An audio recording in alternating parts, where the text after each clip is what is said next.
All right. Hi, everybody. Welcome to Webinar Wednesday. I'm Carly Endries with the North Dakota Brain Injury Network. I'm their outreach coordinator, and we hold these Webinar Wednesdays every other Wednesday from 1:30 to 3.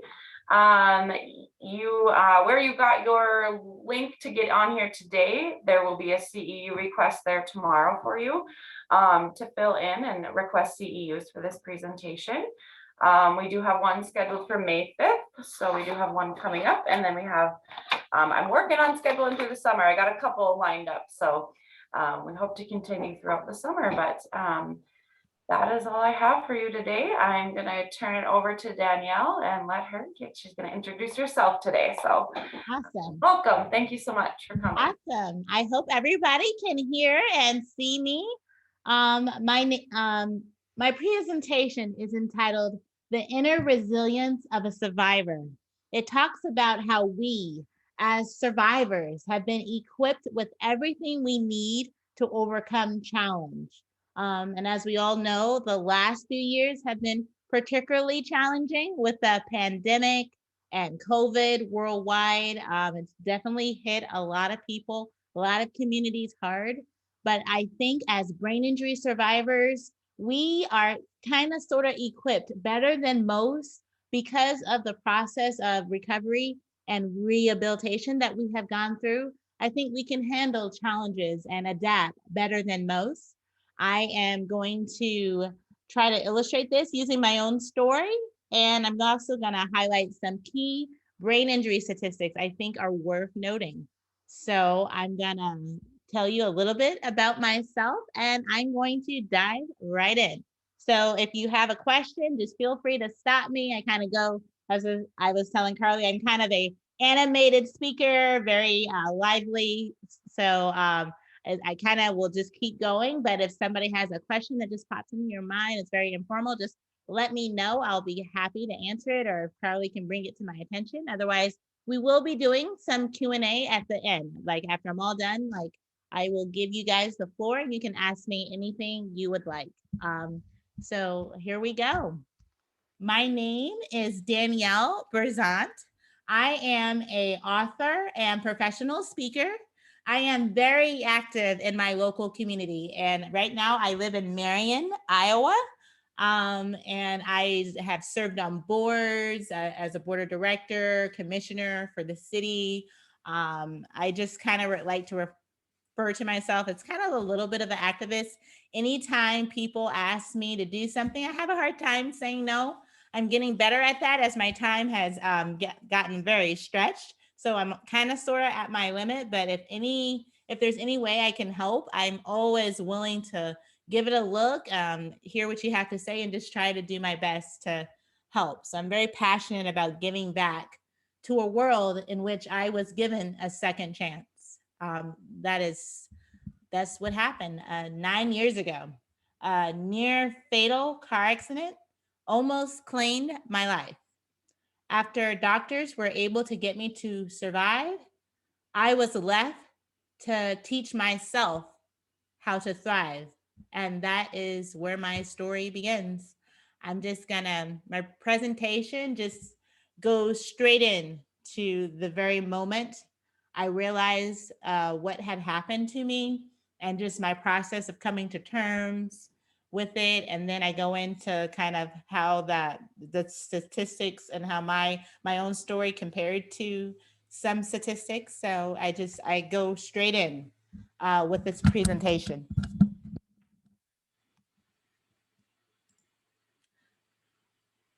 It was pitch black and my hands were restrained to the bed. That is the exact moment I regained full consciousness. I will always remember this like it was yesterday. It was pitch black and I opened my eyes and my arms, and I'm not exactly sure, but I think my legs too were restrained to a bed. And I think at the time I was sleeping underneath a giant tent. So in the initial process of recovery from brain injury, doctors are very worried that brain injury survivors, and I had a traumatic brain injury. That's what I suffered from. And they're very worried in those first weeks and months that during the process of just tossing and turning while you sleep. And I was a particularly bad night thrasher. Like I thrashed around. I guess I have a lot of restless energy, as my mom would like to say. And that came out, that characteristic of me like came out very quickly as I started regaining consciousness. So I would move around a lot. And so the doctors were concerned I would damage my head. And I just had this brain injury and they didn't want me to just further injure my head and my brain. So when I slept, I slept with restraints. I slept with restraints on my arms and legs. And for just, I think a week or two, I had a giant like tent like structure over my bed on top of that. And that's what I had to sleep under. So you can kind of imagine the sort of shock of coming to consciousness in such a state. But that is exactly what happened to me. Like I opened, I was conscious, like medically, I was conscious before this moment, but I guess the doctors have told me that I was conscious, but I wasn't yet conscious enough. My brain was still not strong enough to retain memories. So I was drifting in and out of consciousness. I was conscious, but I just wasn't able to remember anything, and so I didn't remember being conscious. So the exact moment where I started regaining full consciousness and I was able to remember what was happening. So just recall your day to day, the exact moment I was able to recall everything from day to day began right here at this moment. I was at a brain injury recovery center, one of the best ones in the country, and it's right here in Ankeny, Iowa. So I was there and I had opened my eyes and it was pitch black and my hands were restrained to the bed. I didn't know where I was or what had happened to me. And I was a little scared because I didn't know what's going on. Like I just kept thinking, like, was I in jail? Like, had I done something wrong? Like, why was there all these restraints on me? It was pretty scary at first. Just I had no idea. There are various stages of unconsciousness, as I said, various stages to a coma. And after my car accident and after my traumatic brain injury that resulted from my car accident, I drifted through several of these stages of unconsciousness. So even though I had brief flashbacks, like I was saying earlier, I just was never able to retain a complete block of time until this moment. I opened my eyes, I found all these restraints on my limbs, and I just remembered I was like pretty scared. So I started like just calling for help, just making a lot of noise as I often did. I'm not particularly a quiet individual. I'm very vocal, very just have a lot of energy. I've always been like that. So I just started making a lot of noise. And I remember the nurse, CNAs rushing into my room, just telling me that to calm down, that everything was all right, and I needed to go back to sleep. So I went back to sleep, and very quickly, it seemed like too soon after this, I woke up so the brain injury center I was at, the rehabilitation center, I'll talk about it later on, but the name of it is On With Life. It is one of the leading centers in the country, and it's right here in Ankeny, Iowa.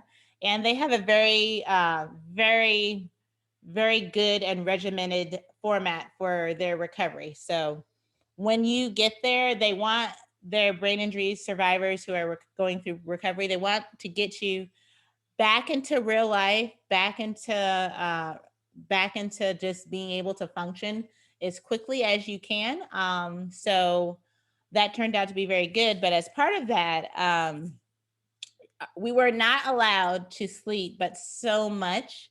So at, I think it was like 6 or 7 a.m., like we had to wake up every morning. And as you all know, as survivors or researchers or caregivers, like after you have just recovered in those first stages of recovery from brain injury, sleep is probably one of the biggest things. Like your body is just craving so much sleep. You're constantly tired. And if you were allowed, you probably could sleep all day. And at this point, I'm pretty confident in saying that had I been allowed, I probably could have spent my whole day in bed. But as part of my rehabilitation, they were not going to allow me to do that. So I had to wake up at 6 or 7 a.m. So they flipped on the lights and it was time to wake up. There was no snooze, no snooze button. You just had to wake up when the CNA told you to wake up, because they had others. They had to get up, and you were on a schedule. So it was time to wake up. And when she flipped on the lights that morning, after I just like opened my eyes and just been terrified for half the night, just wondering where I was, I just remember just being exhausted.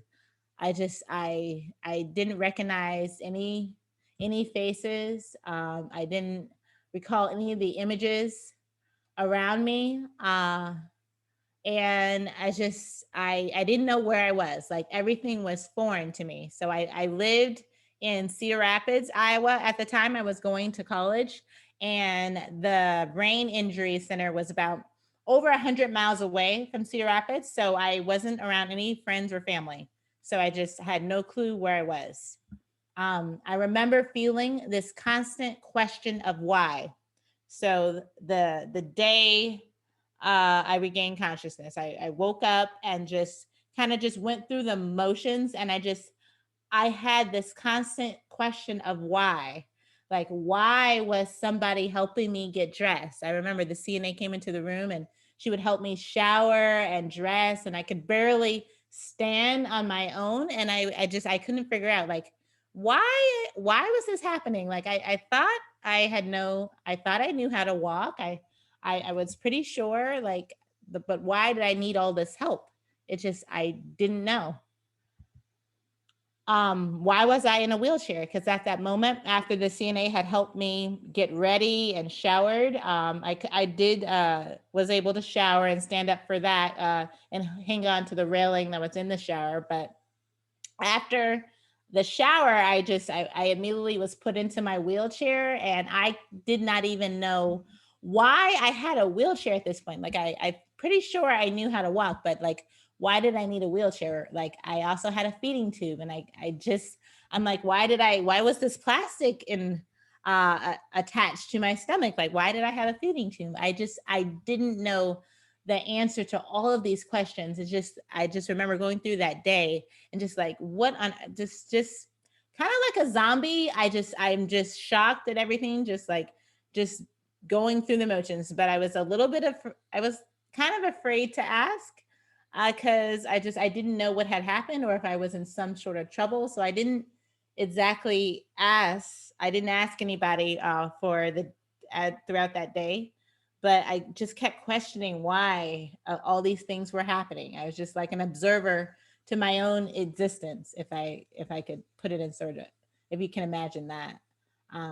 So I kept asking myself, why did I need help walking? Why wasn't I in a wheelchair? Why did I have a feeding tube? And why was I relearning basic things, like basic mathematical problems that I knew? Like as part of my recovery, we had all these courses we had to take, and I just remember like I started mine, like why was I relearning this stuff? I couldn't, yeah, I didn't know. It was very scary. Um, the whole day I kept asking myself that question of why. And finally, it was toward the end of the day, right before they were gonna put us down to sleep. It was right after dinner.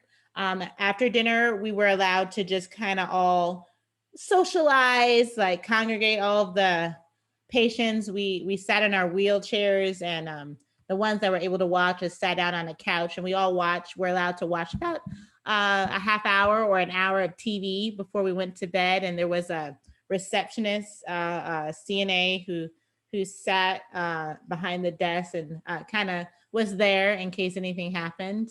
So at this moment, I remember just sitting around with the other patients, and I turned and I looked at the CNA who was behind the reception counter. I asked her if I had a cell phone. She thankfully she said I did. I did have a phone that was in my possession. It was kept behind at the front desk, and she did. I asked her if I could use it, and she did hand me it. So as I was looking through my phone, I decided to call my aunt. My aunt Kim. My aunt Kim is a successful real estate broker in New York. And as we all know about New Yorkers, I think by now, after we all know that they tend to tell it like it is and are very blunt and very candid. So I decided to call my aunt. I didn't want to call my parents because, like I said, I wasn't afraid if I was. I was afraid if I was in some sort of trouble. So I didn't want to tell my parents. And I didn't want to call either my brother or my sister because obviously they would tell our parents. So before I called my parents or any of my immediate family that was here in Iowa, I wanted to just call someone who I knew would tell me what was going on and just would tell it like it is. And that was my aunt, Kim in New York. I decided to call her, and I remember after I called her that night, and after she had answered the phone, I will never forget this. Like you could hear the shock in her voice as soon as she answered the phone call. She was completely shocked at hearing the sound of my voice. She's like, Danielle, Danny, like my nickname, what my family is Danny. My name is Danielle, but my nickname is Danny amongst our family. So she's just like, she kept saying my name over and over again. She's like, oh my goodness, you can talk? So from there, I kind of got the whole story. So my aunt told me that night that I had been in a horrible car accident. I had suffered a traumatic brain injury as a result of the car accident. And in the weeks after that traumatic brain injury and car accident, I had been unconscious. I was unconscious for over 2 weeks. And when my aunt had last saw me, my mom's family is from New York, and they had all booked a flight to Iowa after they got the news of my accident, after our parents had called them from the hospital. And the last time they had seen me, I was in the hospital, and I was still in a coma. I was still in one of the stages of my coma. So the last she knew, I was still unconscious, and I was still unable to speak. So when she got the phone call, she was just astounded that I could even talk, and I was conscious and I was speaking. So she told me, yeah, that is what happened. I had been in a horrible car accident, and I was unconscious for over 2 weeks as a result. And that's where they had left off, because eventually, after about a week of being in the hospital on watch with me, they all obviously had careers and lives they had to go back to. So my mom's family did leave the hospital here in Cedar Rapids. And then I went to the hospital in Iowa City, and then later to my final destination, which was my rehabilitation center, On With Life in Ankeny, Iowa. So my aunt's story left me speechless. So if you can imagine, like, you have no idea what's happened to you. I don't know if you guys have seen the movie The Vow, where the lady just completely forgets who she was. Luckily, I didn't suffer that much brain trauma, so I did know who I was. I just didn't remember anything about my accident. And to this day, it has not come back to me. I remember the day before my car accident. The day of my accident and the events had been completely erased from my mind. It has not come back to me. So if you can imagine, like, somebody else just relaying the story of your life, just in kind of your shock at that. And that was what was happening to me. Like I was listening to the story of my own story, uh, as my aunt was telling me what had happened to me. And just like, I was speechless. Like she was speechless at hearing the sound of my voice, but I was speechless at hearing my own story. And I just remember after we were on the phone for about an hour, and then I got so tired I couldn't just keep my eyes open anymore. So I wished her good night, and the nurse took my phone, and that was that. And that was the end of that day. Cause you are so tired in those first few days and weeks and a month sometimes after your brain injury. You're exhausted, like you have constant exhaustion. So I quickly went to sleep. As the days wore on after I had that conversation with my aunt, as the days wore on, and I gradually came to terms with what had happened to me, I remember feeling an overwhelming sense of sadness. Like I I kind of just was going through the motions. I would wake up every morning, just do everything that the doctors and my therapist wanted me to do. And but I just remember just feeling this overwhelming sense of sadness. Like at the time of my accident, literally I thought I had the world at my fingertips. I was about to graduate college. So I was going to college. Was about to graduate the 2-year school. I was going to the community college, and I had a full scholarship to the university to get my bachelor's in business management. I had a almost full scholarship to get my bachelor's. So 80% of it was going to be paid for through academic scholarships. I was one of the top students in my class, and I was Phi Theta Kappa. Had a over 3.6 grade point average. I was advertising manager for the student newspaper. I was a student senator. I was president of the student. I was class president of the honor society. Like I did any and everything in addition to all those achievements. I was also working close to 35 to 40 hours a week. I would say I had like 3 part-time jobs, and one of which was at the university. So I was busy, but I was just busy chasing my dreams. And at that point that I had my accident, I had accumulated just about 80% of so many scholarships. About 80% of my bachelor's, the cost of my bachelor's degree was going to be paid for. So that's the moment it had happened. And to me, I remembered that other part of my life. And I remember everything I had just worked so hard to achieve, and it was gone. Like there was no way. Like I was relearning my ABCs. Like literally I was relearning basic math. And at one point I had a scholarship to get my bachelor's degree in business management. But here I am in a wheelchair relearning basic math. And in 2 weeks, or in 6 weeks, actually.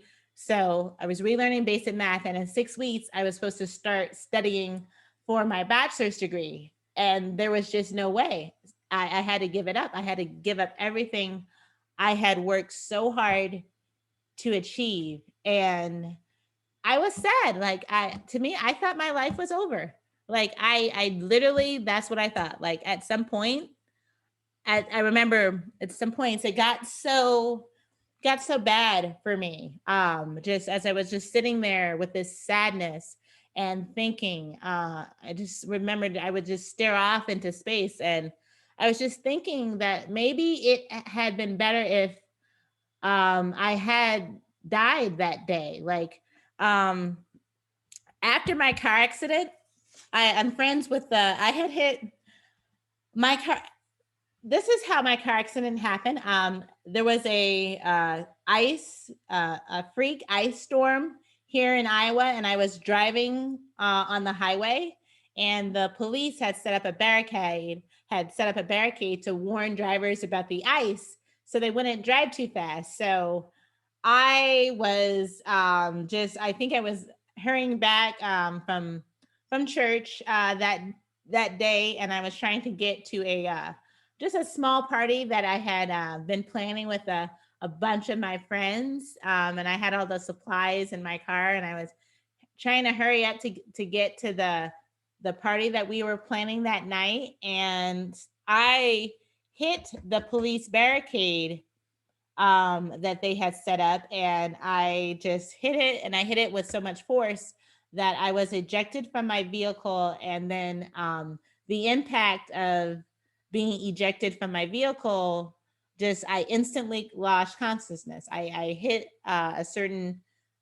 part of my head, my temples, probably somewhere in there, where it's just like instantly I lost consciousness. And I later found out from the officer, she was a female officer, that when she got to my body, I was laying on the highway and I wasn't breathing. So she had to administer CPR to my unconscious body to restore oxygen to my body before they can even put me in the ambulance. So I was like literally saved within inches of my life. Like I was unconscious. I had suffered a brain injury, but I also wasn't breathing. So the police officer that got to the scene of my crash, she had to give me CPR to even get me in the ambulance. So I literally came that close to passing away. But as miraculous as the story of my survival may seem, in those moments, I was just thinking, like, was it really a miracle or was it a curse? Like, maybe I was better off if I had just passed away, because I had worked so hard, I have achieved so much, and to give that all away, I had just turned 24. So I was relatively young, yet my life was over, it seemed. I just didn't think there was any way I could ever just achieve anything. I just it was really bad, and it made me really sad. I won't say that I won't use the term depression, because I think in those days after while you're going through recovery as a brain injury patient, I don't really think your brain is even strong enough to even like get depression. I don't know if that's the right term to use. I'm not a doctor, obviously, but I wouldn't use the term depression, because I don't even think the mind is strong enough yet for depression. That can certainly come later. It did come later. I did end up with situational depression, but at that moment, I was just sad because I was just thinking about everything that I had lost, and it was just too much. It was just too much. Like, I was sitting there relearning basic math, and I was supposed to be graduating at the top of my class in a few weeks. So, like I said, I was saddened by the burden of the challenges that lay ahead of me. And as I came to terms with the sadness and the loss and the fear that I had, I just tried to come to terms as the days wore on. I just tried to come to terms with all of that. And I'm just like, okay, so I already know that I've lost everything. There's no going back. So like, what do I do now? And so that's the approach I tried to take. So I tried to tackle the problems that I had to face one at a time as best I could. And my short-term memory was probably the biggest hurdle I had to face while I was at the recovery center. Like, that was the biggest issue. I just tried to, okay, I already know I already know what I've lost, but there's no going back. So what do I do now? That's sort of how I tried to snap out of it and try to take on life. And probably my short-term memory was the biggest hurdle I saw that I had to face.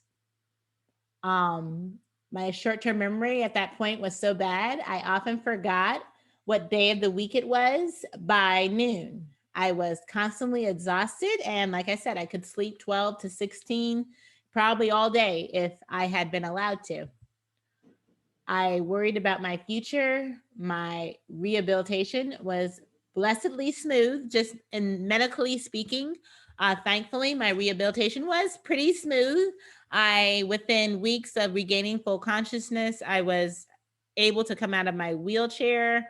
I soon was able to like walk, and I was able to I didn't need a constant CNA attendant for like basic showers and basic dressing, just basic things you have to do every day. I no longer required full care. I could do that on my own. I was soon walking. I was soon out of my wheelchair. I soon had my feeding tube removed. So this was all within like 3 to 4 weeks. It happened relatively fast, medically speaking. However, even though my medical rehabilitation was smooth, my my full recovery was very painful and very difficult. And I'll get into that. I had to tap into tools while I was trying to recover. I would say I had to tap into the tools I had developed during rehabilitation to overcome the hard professional, financial, and social recovery. So that is probably the biggest element. And I think probably for a lot of brain injury survivors, their recovery is two tracks. There's your medical rehabilitation, and there's also everything else like the financial, professional, and social recovery that you have to go through. And for me, the medical side was pretty easy. Thankfully, I was blessed in that regard. But like the rehabilitation, the financial, emotional, social, that was very, very painful. That was very painful and very difficult. And here I get into some statistics that kind of touch on this for all of us, for all survivors of brain injury. As of 2013, according to brainline.org, there were approximately 2.8 million traumatic brain injuries in the United States annually. The number one cause of TBIs are, I believe, are falls. Yep, are falls.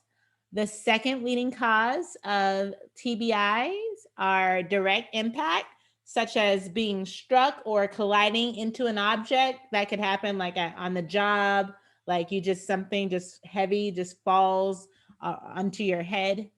The third leading category of traumatic brain injury, and this is my own category, is a motor vehicle crash, so a car accident. More recent data from 2020 gives us a broader look into brain injury recovery statistics, but this is something I learned with preparing this presentation. Brain injury statistics can often be a little bit nebulous and unclear because there's all sorts of categories and subcategories you have to look at when you can't just read a brain injury statistics. You have to ask yourself, okay, so who was the test subject? How old were they? How many years post recovery were they studied? How long were they studied? There's a lot of layers to brain injury statistics. So that's why they're often hard to find, and they can be a little unclear. But the recent data that I was able to find offers us hope, but it also offers us some reason for caution. And I'll get into why there should be caution. According to brainline.org, 70%, so this is 2 years post-recovery. 2 years post-recovery, 70% of brain injury survivors are living independently.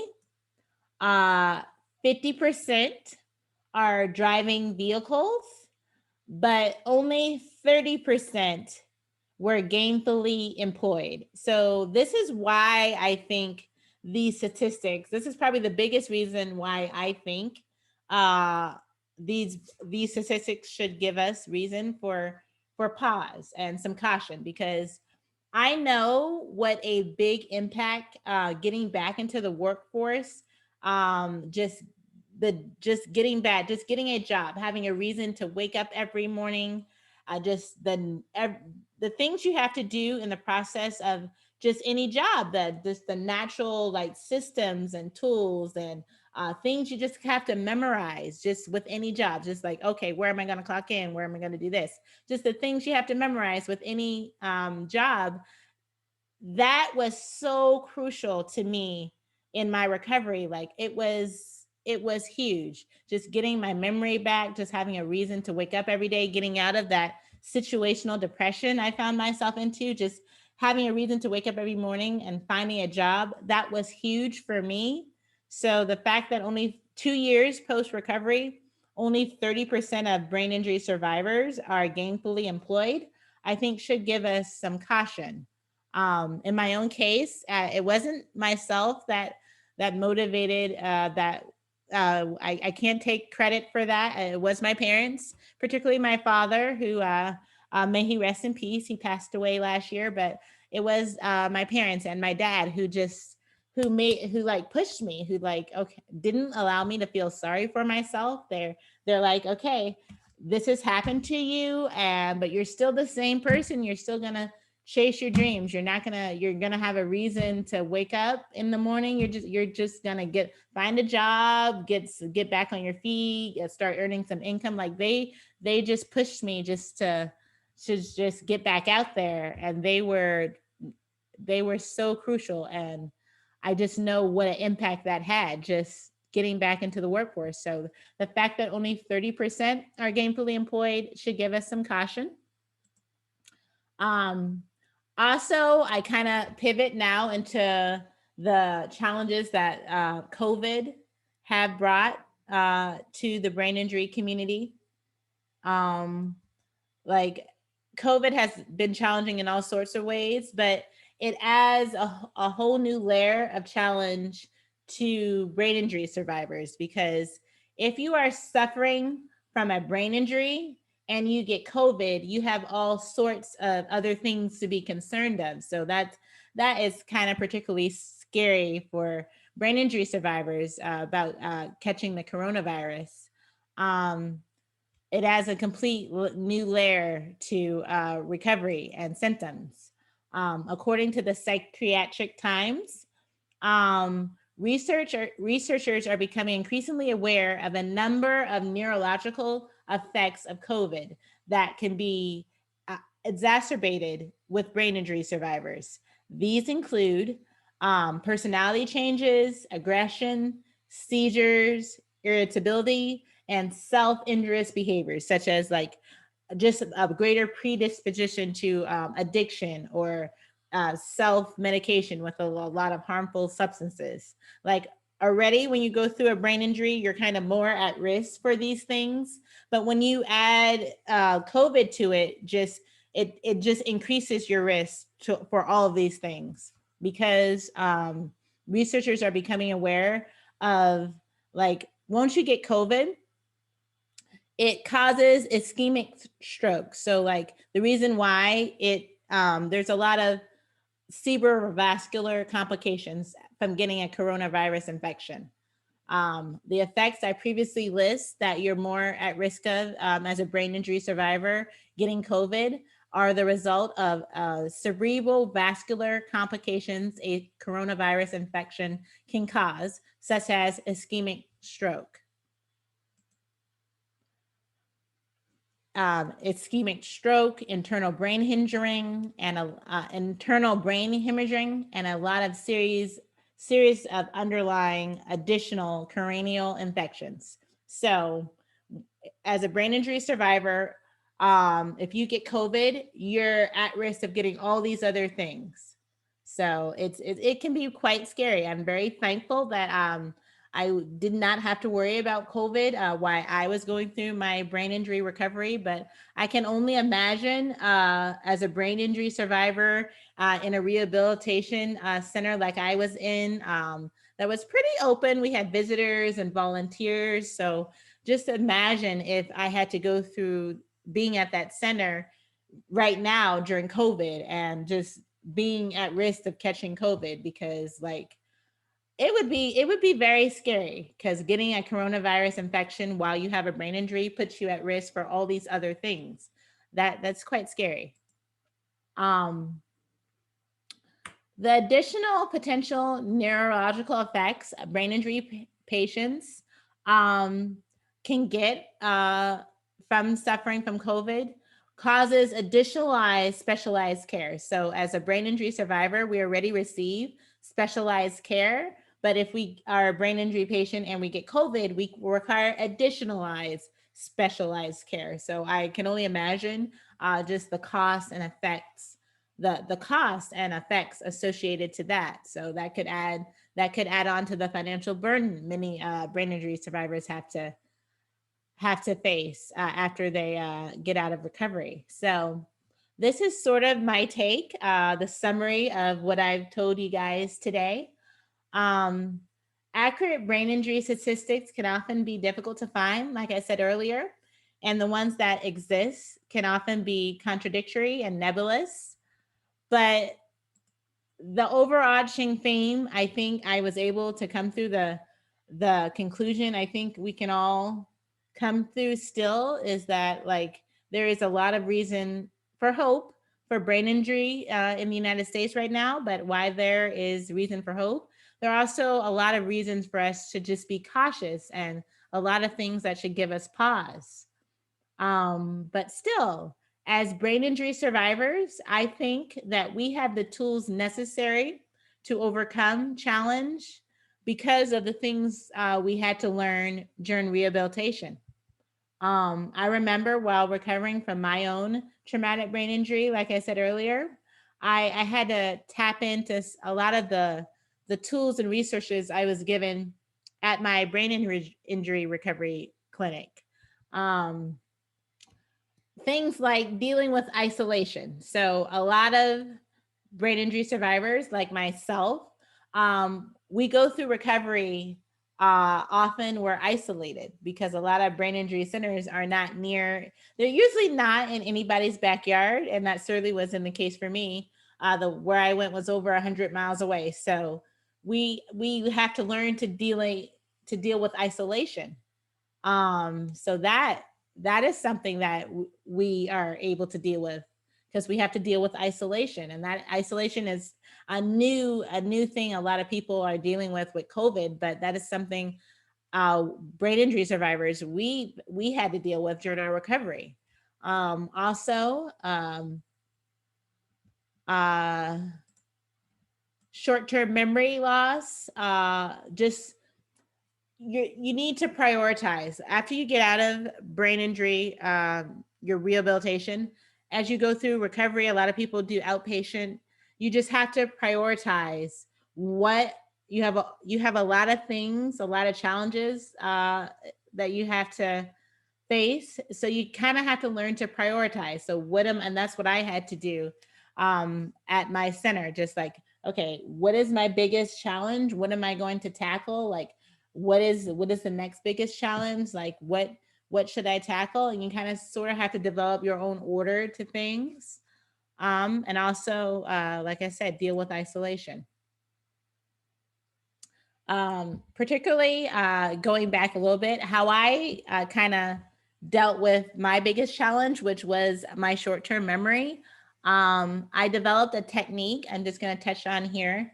So researchers are increasingly becoming aware of the value that sleep can play in memory and memory recovery. So what I did when I was trying to just help get back my short-term memory, both while I was at my rehabilitation center and after, what I tried to do is just focus on something really hard before I would go to bed at night.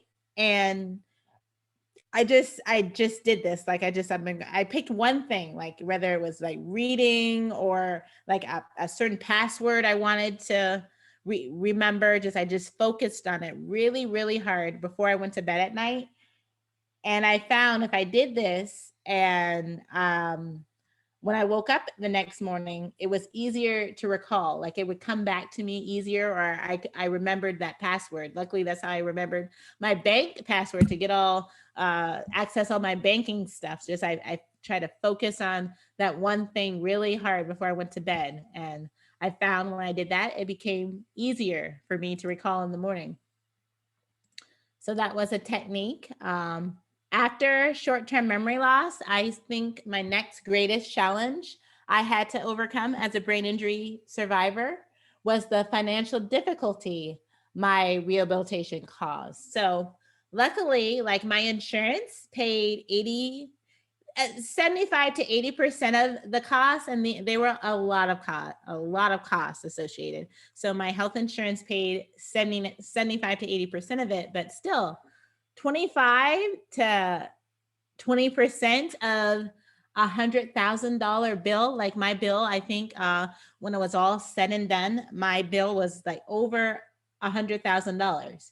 So if you think about that, just 25 to 20% of $100,000 bill, and that was what I was liable for.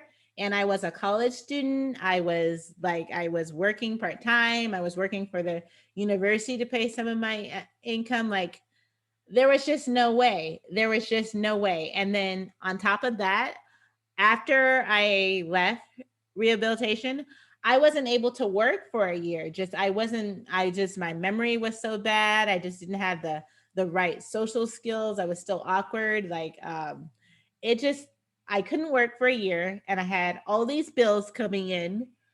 It was scary. And so the financial difficulty was probably my next biggest challenge after my short-term memory. And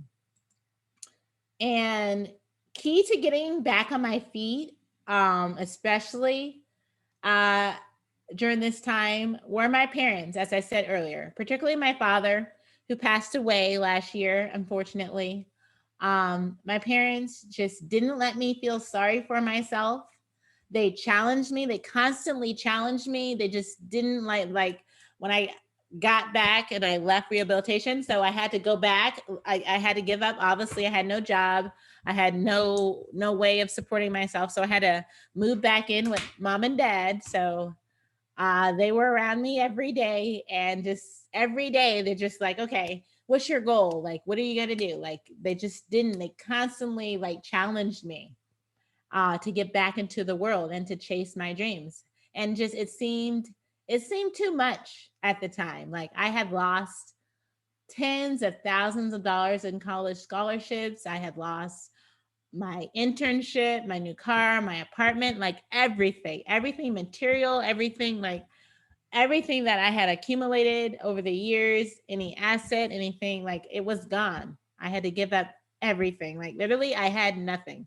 Like a lot of people like to say that, but like I mean nothing when I say it in this sense. Like when I got out of rehabilitation, like I lost everything. Like I had the clothes on my back and the clothes that my dad had brought from me. That was it. That was literally it. That's all I had. So being that was all I had, it just, like I said, I don't like to say I fell into depression exactly. It was more, I've talked to my doctors, and what they described what I was going through was more situational depression. Like I'm a pretty happy, uh, happy person. I'm very outgoing. I love people. I love life. But during that time, I just fell into a situational depression because, like I said, I was still thinking about all that I had lost and all that I had gone through. And still at this point, even though I was very blessed, I'm very blessed to have regained my functionality, my ability to walk, talk, read, and just my memories came back to me. Just I was very blessed in that regard. Just still everything that I had lost, all the financial rewards, all the scholarships, just I thought my life was over. And that caused situational depression in me. Like I was the situation, and just thinking about how I thought my life was over at the age of 24, that caused depression. But thankfully my parents just didn't let me get too deep into it. They were constantly challenged. I think they probably sensed that that was happening with me, and they just never gave up and just constantly were after me just to just set goals for myself, to just get back out into the world. And I thought it was impossible, but I'll never forget a conversation I had with my dad. And this is actually, looking back on it, one of the last face-to-face conversations I had with my father, like, because he passed away last year. And by the time he had passed away, like, we hadn't seen each other in about a few years. Like, I was busy, and my dad unfortunately developed some like early stages of dementia that made it hard to communicate with them. So like we weren't able to just directly communicate. But so this is one of the last direct conversations I had with my father. I remember I had just, it was about a couple weeks after I had gotten home from the rehabilitation center. I had woke up that morning, and I was living at home. I woke up one day and I had just eaten breakfast, and then I kind of went through the motions every day. Like I said, I had situational depression. So I had no goals, no hopes. Like, I just like woke up every morning just to see what happened. I didn't think I was able to hope. Like, I think that is even more scary than being hopeless. Just what's even more scary than not having hope is not even thinking that you can ever have it. The never What's even more scary than not having hope is not even thinking that you will even have the ability to hope one day. So that was where I was at. I didn't even think it would be possible for me to hope ever again. I thought, like, okay, so my memory is still kind of bad. I lost everything. I have nothing. So like I didn't even think I could hope. And I just went into the sunroom in our house, the childhood home I had gone back to, and my dad was there. He was reading the newspaper, and I was just like, I sat down next to him and just like let out a sigh, and my father just looked at me and just kind of like, okay, so what are you gonna do today? I'm like, nothing. There's nothing I can do. I had said something like that. And my father just like, I think he had sensed like where I was at, like how I was getting depressed, and how I was just like kind of feeling sorry for myself. And he just looked me in the eye. I'll never forget this. This was one of the last direct conversations I had with him. He looked me in the eye and he said, "You are still the exact same person you were before your brain injury. The only thing that can stop you from achieving your goals is you." That's He looked me in the eyes, and that's all he said to me. And then he didn't take questions, he didn't leave it up for debate. He just looked me in the eye, said what he had to say, and then immediately turned his attention back to his newspaper.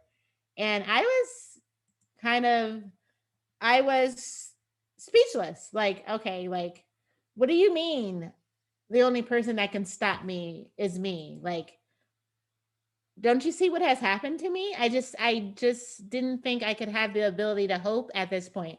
And it still makes me tear up a little just thinking that that's one of the last conversations I had with my dad. And it was just so instrumental. Like, I just remember thinking to myself, okay, so how am I going to stop myself from doing everything? But after that day, I did try to have a kind of outlook on life. Me and my mother eventually just started just driving around town, just looking for jobs that I could apply to. So, my luckily my brother was actually a manager at a grocery store. So one day he threw a newspaper at me, and like and they were let me know that like near to where he was working, like they were building a new chain of coffee shops. So he said, okay, like he said, you should apply. They really need people to hire. So I applied and I got the job. That was the first job I got that I could keep post my recovery. I got a job in a coffee shop. I didn't even like the job.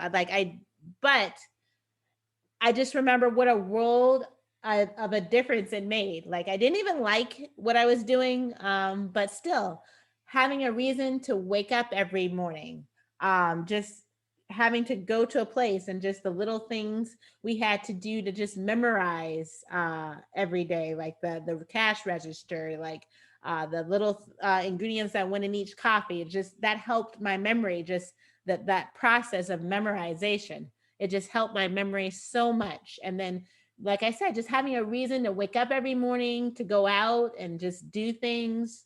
And then on top of that, just having finally, like after a year, literally almost over a year at this point, of having absolutely nothing to my name, no income. I had no way to even pay my bill. My brother and my parents were like paying all my bills. I couldn't even buy my own toiletries. I had to get that from my mom. It was just that is just so like demoralizing. Like I'm a grown woman, I can't even buy my own stuff. But finally having the ability to have some resources, just having some income, having a reason to wake up in the morning, it was so huge. Like I said, I didn't even like the job. I ended up not keeping that job, and I after 6 months I left and I got another job. But eventually the job that I did end up keeping, that just made all the difference and allowed me to get back on my feet, is a person came into the shop one day and he was recruiting for a local insurance office. To leave a long story short, because I'm about at my 60 minutes, I was recruited by a recruiter for an insurance office. So I eventually studied for and obtained my insurance license. And I became an insurance agent, and I sold life insurance, and I was so motivated. I sold life insurance to anybody. We lived in a small town. So I just got in my car and I just knocked on every house. I stopped at every business. I sold life insurance to about like everybody I could in the whole county where I lived with my parents. It was the county I grew up in. So a lot of people knew me and knew my story. And so they were kind of sympathetic, and I just sold them life insurance. Like I sold life insurance to any and everybody I could talk to. And that's how I got back on my feet. I became the number one sales agent for life insurance in the state of Iowa, August 2012. And because of the influx of income from the commissions, that was how I was able to move away from home, get my own place. And from that, I ventured into I've served my community. Like I said, I love to get back. I was a civil rights commissioner for 7 years. I was just recommended for the state brain injury council for the state of Iowa. I was approached with the Brain Injury Association of Utah. Like I will be partnering with them on a brain injury awareness campaign that we will be launching in May. So yeah, I have just kind of taken off from there. And my day-to-day job, I'm no longer an insurance agent. I just didn't want to do anything that was 100% commission anymore. That now that I have my own place, and a lot more bills, I wanted a little bit more security. So I am a manager. I love my job. I am a manager at a establishment. So that's how I pay the bills. And I am also speaking right now. I'm just going to grow speaking. I love speaking to people. I love communicating, and I am a people person. So I want to share this story, and I believe it's a powerful story that a lot of people can learn from. So that's what I will be doing for the rest of my life. And eventually I'll be doing this full time, but I'm not full time speaking. At the moment, I am a manager to pay the bills instead of selling insurance. So yeah, I do think just getting back into the workforce, what it was so huge for me, and my parents were the reason that I was able to do that. I see here that I am now at 60, exactly 60 minutes. I had a few more things I wanted to that were in this presentation, but I kind of left them out because they were kind of Iowa Pacific. And originally I gave this presentation to the conference, the brain injury conference that we had here a few months ago in the state of Iowa. So a lot of them were Pacific to the state of Iowa. So I left them out. But here is the my biographer. And so like everything you'll need for, like she said, for your CEUs, I have my bibliography in here. I have all the articles I use when putting together my presentation. And also my final take in all of this is that you just have to keep fighting for your dreams, keep striving and never give up. And you just got to get back out there, even when it seems impossible. Like I literally, so my accident was 9 years ago. And at that moment, after I had gone everything, I literally thought my life was over. Today, I probably am, oh, not just probably, it just, I know that I am happier than I ever was. I am just satisfied in every way. Just, I've been in my relationship with my boyfriend. We're not married yet. I'm too busy, but it's been over 4 years now. So I love it. And we love each other's families. So it's just, I just don't have time at this moment, but I just am feel fulfilled in every way. I love my career. I love my community. I love my relationship. Just, I am fulfilled in every way. And life, I love waking up in the morning. Life is just a joy. And to think 9 years ago, I thought my life was over and I thought I could never hope again. But you see what happens to just taking it, what can happen by just taking things step by step. Just don't think about the big overwhelming picture to start. That's what I would say. Don't think about the big overwhelming picture. Just take every day step by step and just tackle each problem you have to face. Prioritize it. Just make a list of what you have to do and just tackle them just step by step, problem by problem. Don't think about everything at once. It's just too overwhelming. That thinking about everything is what caused me to be depressed. So just take it step by step and look what can happen. There you go, Carly. There we go. We can open it up to any questions. That's wonderful. Awesome. Very inspiring. A great story. Do we have any questions? We have one. Thank you for sharing in the chat from Amber. Okay. Anybody else have questions for Danielle at all? You can type in the chat or you can just unmute and talk. Mm-hmm.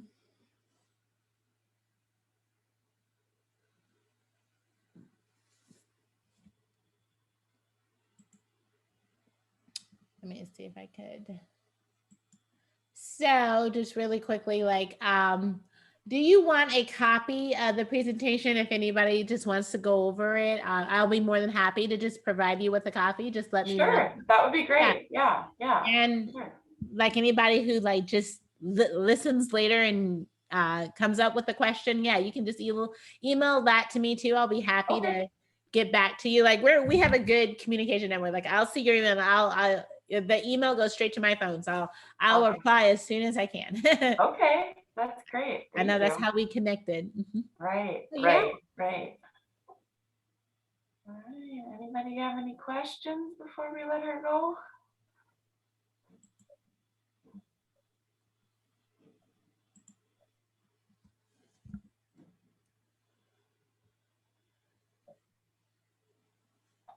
Do you ever go back and visit On With Life at all, or have you ever spoken to any? I have once. It's just like I said, like it's over 100 miles away and I'm so busy at this point. It does kind of make it a little bit hard, but I have once or twice. Like I have developed, they put out a promotional campaign that they have used my story. So I have been a feature in a lot of promotional campaigns that they have done, and I'm happy to help. I just Great. volunteer. I just do it because they gave so much to me. So I just, I would think you would be very inspiring to a Mhm. lot of the Yeah, people that I are just, there. Yeah, yeah. So I just, I'm happy to help them whenever I can. So I have done a few promotional campaigns for this center. So great. yes. Mhm. We need a place so North Dakota doesn't really have that option. We have to send our people out of state typically. We don't really Yeah. have an inpatient brain injury specific rehab anyway. So Yeah, that's why I said a lot of brain injury survivors, you have to kind of develop tools for dealing with isolation. A lot of mhm, people that has come about as a result of COVID, but like we've been dealing with that since like the history of our injury has like existed. Like we often have to go through our recovery in isolation, like we're not around friends or family. So that's right. something like we are able to deal with, I think, a little bit better than most. Yes. Mhm. Yes, I would agree. Yeah.